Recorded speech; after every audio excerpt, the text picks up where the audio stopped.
નમસ્કાર. આજના ITI e learning પ્રોગ્રામમાં આપ સૌનું હાર્દિક સ્વાગત છે. આજે હું ઔદ્યોગિક તાલીમ સંસ્થામાં ચાલતા સોલાર ટેકનિશિયન ઇલેક્ટ્રિકલ ટ્રેડ અંતર્ગત observation of parameters pre and post operation and operational test before connecting to load વિશે તમને માહિતગાર કરીશ. પરિચય. સોલાર પાવર સિસ્ટમમાં પ્રી ઓપરેશન એટલે શું? સોલાર પાવર સિસ્ટમમાં પોસ્ટ ઓપરેશન એટલે શું? સોલાર સિસ્ટમને લોડ સાથે જોડતા પહેલા ઓપરેશન ટેસ્ટ અને પરિમાણોનું અવલોકન. સોલાર સિસ્ટમને લોડ સાથે જોડ્યા બાદ ઓપરેશન ટેસ્ટ અને પરિમાણોનું અવલોકન. તો સૌ પ્રથમ આપણે સોલાર પાવર સિસ્ટમમાં પ્રી ઓપરેશન એટલે શું એના વિશે આપણે માહિતી મેળવીશું. સોલાર પાવર સિસ્ટમમાં પ્રી ઓપરેશન એટલે કે પૂર્વ કામગીરી અથવા તો ચાલુ કરતા પહેલાંની ચકાસણી. એ સિસ્ટમને સૌ પ્રથમવાર કાર્યરત કરતા પહેલાં અને નિયમિત કામગીરી દરમિયાન કરવામાં આવતી આવશ્યક તપાસ અને જાળવણી પ્રક્રિયાઓ છે, જેને લીધે આપણને આ સિસ્ટમની સલામતી, કાર્યક્ષમતા અને લાંબા આયુષ્યની ખાતરી કરે છે. ત્યારબાદ સોલાર પાવર સિસ્ટમમાં પોસ્ટ ઓપરેશન એટલે શું? સોલાર પાવર સિસ્ટમમાં પોસ્ટ ઓપરેશન એટલે કે સોલાર પાવર સિસ્ટમ ઇન્સ્ટોલ થયા પછીનું સંચાલન અને જાળવણી, જેને આપણે કહીએ છીએ ઓપરેશન એન્ડ મેન્ટેનન્સ. આ તબક્કો એ સુનિશ્ચિત કરવા માટે મહત્વપૂર્ણ છે કે સિસ્ટમ તેની સંપૂર્ણ કાર્યક્ષમતા પર લાંબા ગાળા સુધી ચાલે અને વીજળીનું ઉત્પાદન મહત્તમ થાય છે. ત્યારબાદ જોઈએ તો સોલાર સિસ્ટમને લોડ સાથે જોડ્યા પહેલાં ઓપરેશન ટેસ્ટ અને પરિમાણોનું અવલોકન. લોડ કનેક્ટ કરતા પહેલાંનું મુખ્ય ધ્યેય એ સુનિશ્ચિત કરવાનો હોય છે કે સિસ્ટમનું ઇન્સ્ટોલેશન યોગ્ય છે કે નહીં, કોઈ વિદ્યુત સંકટ નથી. લોડ કનેક્ટ કરતા પહેલાં સિસ્ટમ દરેક ઘટકની ભૌતિક અને વિદ્યુત સુરક્ષાની ખાતરી કરવી આવશ્યક છે. સૌ પ્રથમ દ્રશ્ય નિરીક્ષણ એટલે કે વિઝ્યુઅલ ઇન્સ્પેક્શન વિશે આપણે માહિતગાર થશું. Solar panels.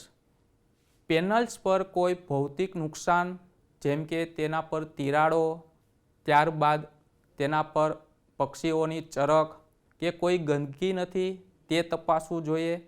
સોલાર પેનલની ફ્રેમને કોઈ નુકસાન નથી તે તપાસવું જોઈએ. ત્યારબાદ જોઈએ આપણે માઉન્ટિંગ સ્ટ્રક્ચર. સ્ટ્રક્ચર મજબૂત હોવું જોઈએ, તેમાં કોઈ તિરાડો છે કે નહીં તે તપાસવું જોઈએ અને યોગ્ય રીતે ઇન્સ્ટોલ કરેલ છે કે નહીં તે તપાસવું જોઈએ. ત્યારબાદ કેબલ્સ અને વાયરિંગ. બધા ડીસી એટલે કે ડાયરેક્ટ કરંટ અને એસી એટલે કે અલ્ટરનેટિંગ કરંટ કેબલ યોગ્ય રીતે રૂટ અને સપોર્ટેડ છે કે નહીં તે જોવું.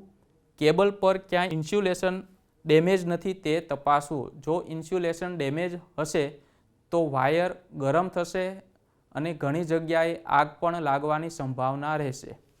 ત્યારબાદ જંક્શન બોક્સ અને ઇન્વર્ટર. તેમાં જોઈએ તો ડીસીડીબી, જેનું ફૂલ ફોર્મ થાય છે direct current distribution box, ACDB alternating current distribution box અને ઇન્વર્ટરમાં પાણી અથવા જીવજંતુઓ નથી તે તપાસવું. દરેક સ્વિચો, સર્કિટ બ્રેકર, આઇસોલેટર તે તપાસવું. ત્યારબાદ લેબલિંગ અને સાઇનેજ. તમામ જંક્શન બોક્સ ઉપર લેબલ અને સાઇનિંગ હોવું જોઈએ. બ્રેકર્સ અને આઇસોલેટર પર યોગ્ય ચેતવણી ચિહ્નો અને લેબલ્સ લગાવેલા છે કે નહીં તે તપાસવું જોઈએ. ત્યારબાદ જોઈએ તો અર્થિંગ. સંપૂર્ણ સિસ્ટમ અર્થ કરેલી હોવી જોઈએ, જેમ કે સોલાર પેનલની ફ્રેમ, ત્યારબાદ ઇન્વર્ટર, દરેક વસ્તુ જે છે એ અર્થિંગ કરેલું હોવું જોઈએ. ત્યારબાદ આપણે જોઈએ ઇલેક્ટ્રિકલ ટેસ્ટિંગ, જેમાં સૌ પ્રથમ કન્ટિન્યુટી ટેસ્ટ, જેમાં આપણે મલ્ટીમીટરનો ઉપયોગ કરીને, તમે જોઈ શકો છો મલ્ટીમીટર, તેનો ઉપયોગ કરીને આપણે દરેક સોલાર સ્ટ્રિંગમાં મોડ્યુલો વચ્ચે યોગ્ય જોડાણો છે કે નહીં તે તપાસવું જોઈએ. સ્ટ્રિંગ એટલે કે દરેક સેલને ભેગા કરીને મોડ્યુલ બને છે. દરેક મોડ્યુલને સિરીઝમાં જોડીને સ્ટ્રિંગ બનાવવામાં આવે છે. ત્યારબાદ પોલારિટી ટેસ્ટ. મલ્ટીમીટરનો ઉપયોગ કરીને દરેક સોલાર સ્ટ્રિંગના પોઝિટિવ અને નેગેટિવ ટર્મિનલ પર ડીસી વોલ્ટેજની પોલારિટી તપાસો. જો પોલારિટી ઉલટી હશે તો ઇન્વર્ટરને નુકસાન થઈ શકે છે. એટલે પોલારિટી પ્રોપર હોવી જોઈએ. ત્યારબાદ જોઈએ તો ઓપન સર્કિટ વોલ્ટેજ, જેને આપણે VOC શોર્ટમાં આપણે લખીએ છીએ, જે સૂર્યપ્રકાશની હાજરીમાં દરેક સોલાર સ્ટ્રિંગનો ઓપન સર્કિટ વોલ્ટેજ માપો. આ માપેલ વોલ્ટેજ ઉત્પાદક દ્વારા દર્શાવેલ સ્પેસિફિકેશન અને ડિઝાઇન મુજબ હોવો જોઈએ.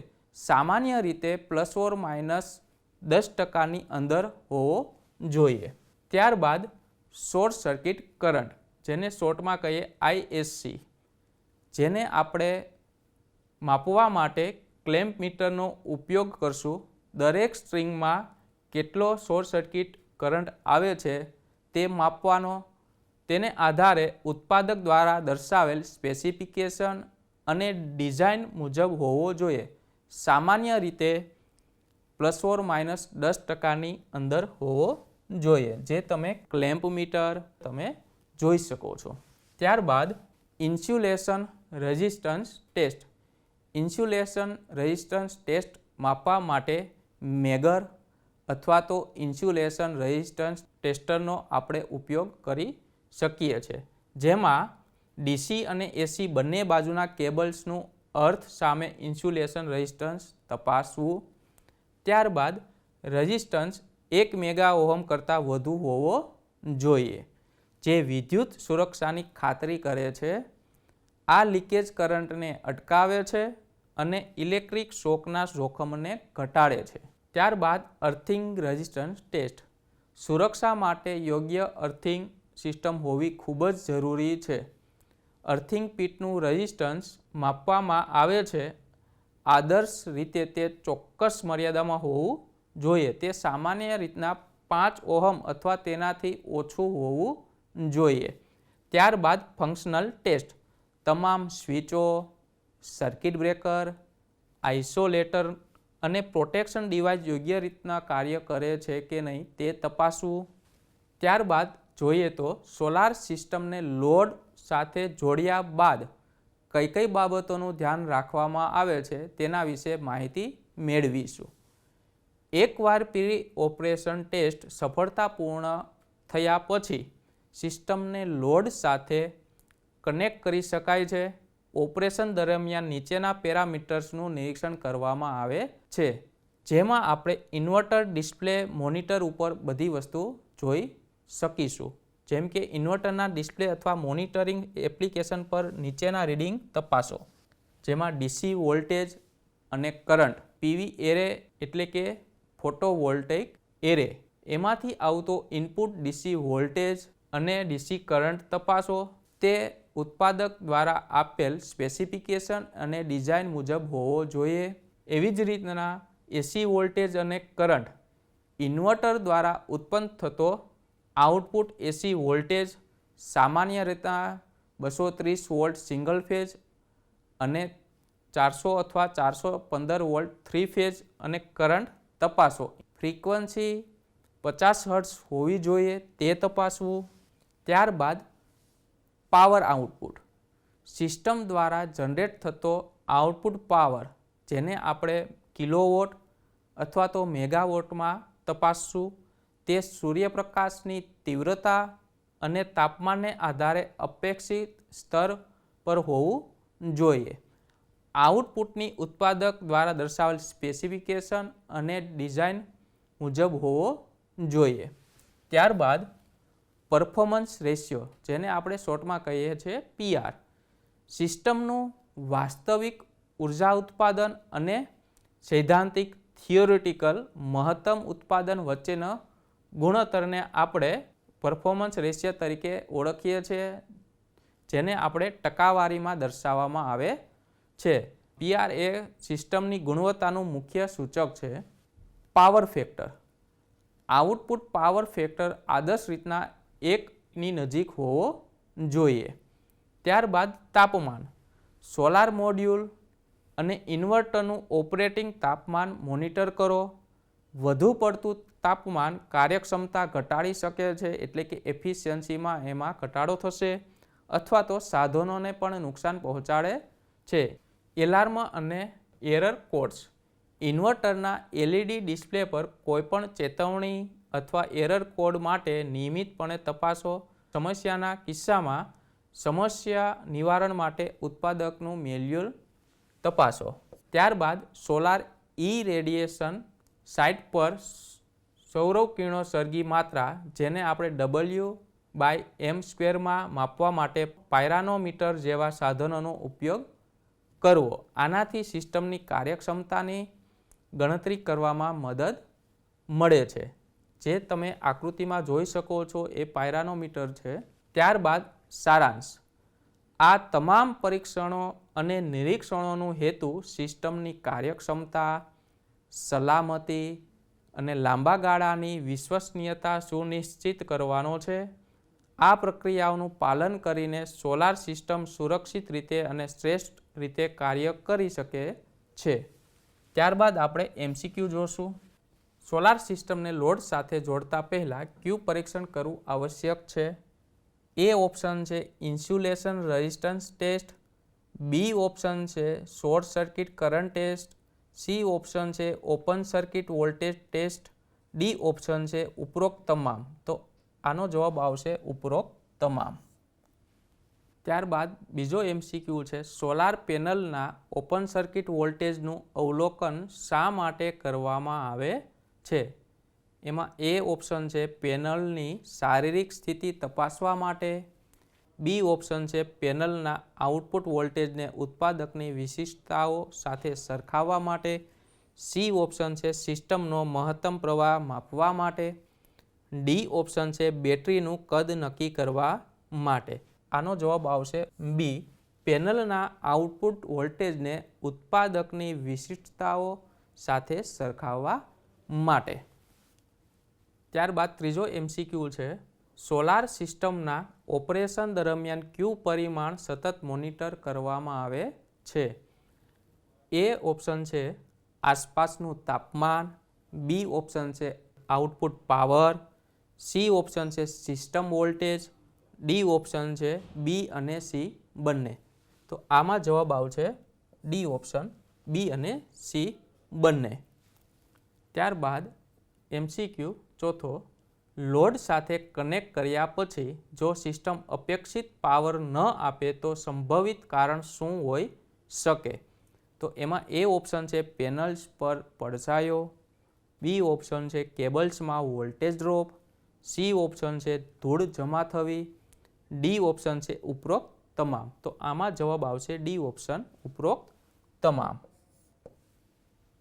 MCQ પાંચમો, ઓપરેશન દરમિયાન સોલાર સિસ્ટમના કયા પરિમાણનું સતત પરીક્ષણ કરવામાં આવે છે જેથી તેની કાર્યક્ષમતા જાણી શકાય? એ ઓપ્શન છે આસપાસનું તાપમાન, બી ઓપ્શન છે એનર્જી જનરેશન, સી ઓપ્શન છે કેબલની લંબાઈ, ડી ઓપ્શન છે માઉન્ટિંગ સ્ટ્રક્ચરની મજબૂતી. તો આનો જવાબ આવશે બી, એનર્જી જનરેશન. જો સોલાર સિસ્ટમમાં પોલારિટી ટેસ્ટ યોગ્ય રીતે ન કરવામાં આવે અને કનેક્શન ઉલટા જોડાઈ જાય તો શું નુકસાન થઈ શકે? એ ઓપ્શન છે સિસ્ટમ વધુ પાવર ઉત્પન્ન કરશે, બી ઓપ્શન છે ઇન્વર્ટર અથવા ચાર્જ કંટ્રોલરને કાયમી નુકસાન થઈ શકે છે, સી ઓપ્શન છે પેનલ્સનું તાપમાન ઘટી શકે, ડી ઓપ્શન છે કોઈ નુકસાન થશે નહીં, સિસ્ટમ સામાન્ય રીતે કામ કરશે. આનો જવાબ આવશે બી, ઇન્વર્ટર અથવા ચાર્જ કંટ્રોલરને કાયમી નુકસાન થઈ શકે છે. MCQ 7, લોડ કનેક્ટ કર્યા પછી જો સિસ્ટમનું આઉટપુટ ડિઝાઇન મુજબ ન હોય તો સંભવિત કારણો પૈકી એક કયું હોય? એ ઓપ્શન છે અપૂરતું સૂર્યપ્રકાશ, બી ઓપ્શન છે પેનલ પર ધૂળ અથવા શેડિંગ, જેને આપણે પડછાયો કહીએ છીએ, સી ઓપ્શન છે કેબલમાં વોલ્ટેજ ડ્રોપ, ડી ઓપ્શન છે ઉપરોક્ત તમામ. તો આમાં જવાબ આવશે ડી ઉપરોક્ત તમામ. MCQ 8 સોલાર પેનલના ઇન્સ્યુલેશન રેઝિસ્ટન્સને માપવા માટે કયા સાધનનો ઉપયોગ થાય છે? એ ઓપ્શન છે મલ્ટીમીટર, બી ઓપ્શન છે ઓહમ મીટર અથવા મેગર, સી ઓપ્શન છે ક્લેમ્પ મીટર, ડી ઓપ્શન છે વોટમીટર. આનો જવાબ આવશે બી ઓહમ મીટર અથવા તો મેગર.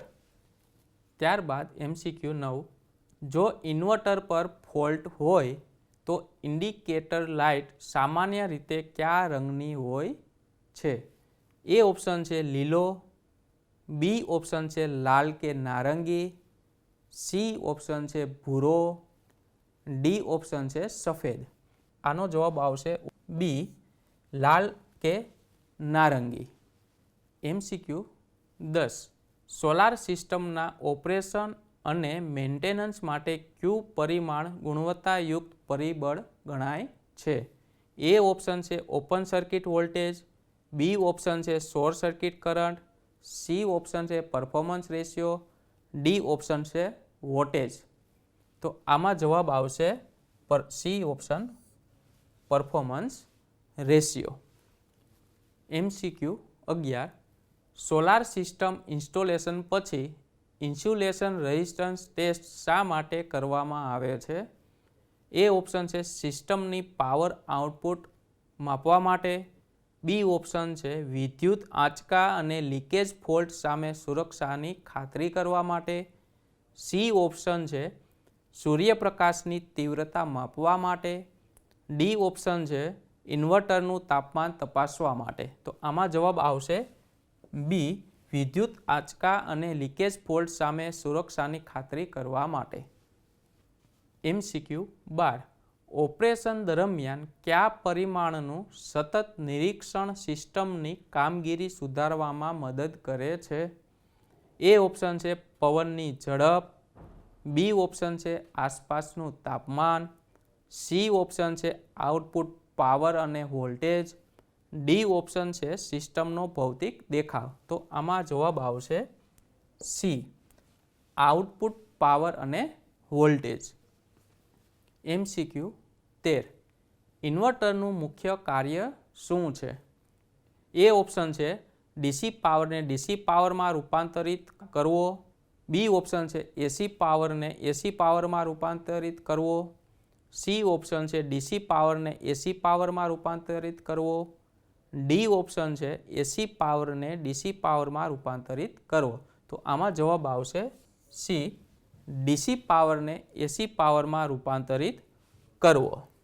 તો આજે આપણે ઔદ્યોગિક તાલીમ સંસ્થામાં ચાલતા સોલાર ટેકનિશિયન ઇલેક્ટ્રિકલ ટ્રેડ અંતર્ગત observation of parameters pre and post operation and operational test before connecting to load વિશે માહિતી મેળવી. આભાર.